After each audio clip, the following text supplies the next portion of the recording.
আসসালামু আলাইকুম। ৩ বোর্ডে বৃহস্পতিবার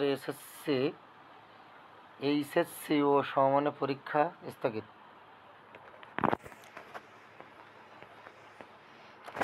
বন্যা পরিস্থিতির কারণে ৩ বোর্ডের অধীনে বৃহস্পতিবার ১০ জুলাই অনুষ্ঠিত এইচএসসি ও সমমানের পরীক্ষা স্থগিত করা হয়েছে। কুমিল্লা শিক্ষা বোর্ডের অধীনে ৬টি জেলায়, মাদ্রাসা বোর্ডের অধীনে সারা দেশে, আলিম পরীক্ষা ও কারিগরি শিক্ষা বোর্ডের আওতায় সারা দেশে এইচএসসি ভোকেশনাল পরীক্ষা স্থগিত করা হয়েছে। ১০ই জুলাই আজ বুধবার ৯ জুলাই রাত 10:30টার পর শিক্ষা বোর্ডগুলো থেকে প্রকাশিত বিজ্ঞপ্তিতে এ তথ্য জানানো হয়েছে। পরীক্ষার পরবর্তী তারিখ পরে জানানো হবে বলে সংশ্লিষ্ট শিক্ষা বোর্ডগুলো জানিয়েছে।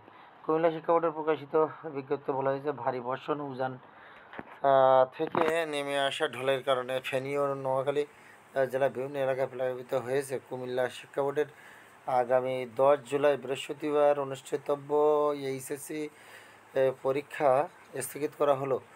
এছাড়াও কুমিল্লা শিক্ষা বোর্ডের পরীক্ষা স্থগিত করার পরীক্ষার সময়সূচি বিজ্ঞপ্তির মাধ্যমে পরবর্তীতে জানিয়ে দেওয়া হবে। ১৩ হতে পূর্ব ঘোষিত সময়সূচি অনুযায়ী অন্যান্য পরীক্ষা যথারীতি চলবে।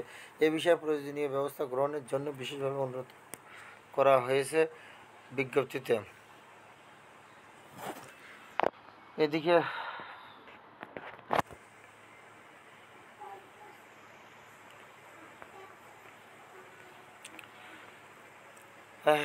রাত 9:30টায় মাদ্রাসা শিক্ষা বোর্ডের পরীক্ষা নিয়ন্ত্রক professor doctor Mohammad Kamrul Ahsan the daily ক্যাম্পাসকে এই তথ্য নিশ্চিত করেছেন। অন্যদিকে কারিগরি শিক্ষা বোর্ডের পরিচালক কারিকুলাম প্রকৌশলী মোহাম্মদ আনোয়ারুল কবির দ্য ডেলি ক্যাম্পাসকে এই তথ্য নিশ্চিত করেছেন। তিনি বলেছেন, কারিগরি শিক্ষা বোর্ডের অন্তর্ভুক্ত সকল শিক্ষা প্রতিষ্ঠানে চলমান ডিপ্লোমা ইঞ্জিনিয়ারিং, এইচএসসি ভোকেশনাল ও এইচএসসি বিএম পরীক্ষা নির্দিষ্টকালের জন্য স্থগিত করা হয়েছে।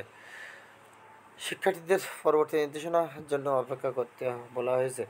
এছাড়া কারিগরি শিক্ষা বোর্ডের এক বিজ্ঞপ্তিতে বলা হয়েছে, আগামী 10 তারিখে কারিগরি শিক্ষা বোর্ডের অধীনে অনুষ্ঠিতব্য সকল পরীক্ষা অনিবার্য কারণবশত স্থগিত করা হলে স্থগিতকৃত পরীক্ষার তারিখ পরবর্তীতে জানানো হবে। তবে অন্যান্য দিনের পরীক্ষা সময়সূচি মোতাবেক অনুষ্ঠিত হবে। ধন্যবাদ সকলকে।